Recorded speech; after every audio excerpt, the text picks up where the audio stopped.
What's up mga may itik?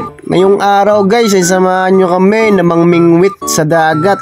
Yan ay amin na pag-isipan ngayong araw na to. At kami nga pala yung marikila ng bangka dito. Kaya tara, lakaan muna natin. Pumamang ka. Manguuli kami pating. Bali nakausap na nga po pala natin dito ang may-ari ng dalawang bangka na ating aarkilahin at ating gagamitin. At kinuha muna natin ang ating mga pambiwas o pamingwit, pati na rin ang mga kailangan natin dalhin. Kaya tara, malapit na tayo dito sa dagat. Tayo. Yun, dito na kami guys.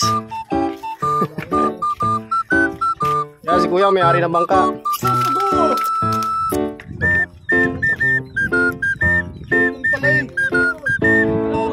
Ito yung isa.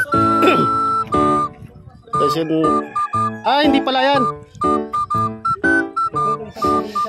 Ito. Tapos yung isa nandun pala. And guys, mga kami, susubukan namin mamingwit kung may makuha kaming isda rito. Ito, malapit tayo sa bayan. Doon tayo doon.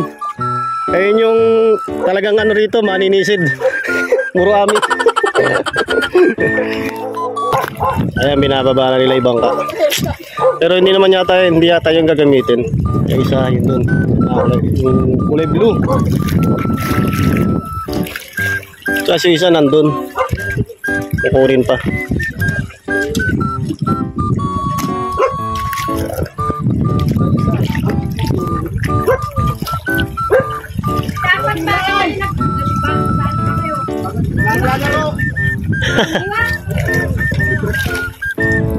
Yan ang gagamitin natin. Yung kulay blue na yan.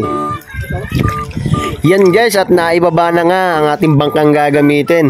At uumpisa na natin dito na magsagwan. Let's go! Saan? Sa tubig. Kung may alon nga, lumuga tayo eh.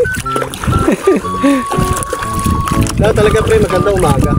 Alin? Kasi walang alon. Ba't wala, tag-isa tayo, tag-magkapatid nag-iwalay tayo eh.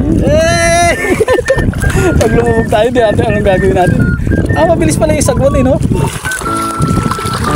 At dito ko nga napatunayan guys na hindi nga pala talaga biro ang pagdadagat o pangingisda sa gitna ng dagat. Unang-una sa lahat, lalo kapag maalon, ay sobra ang kaba na aming naramdaman dito.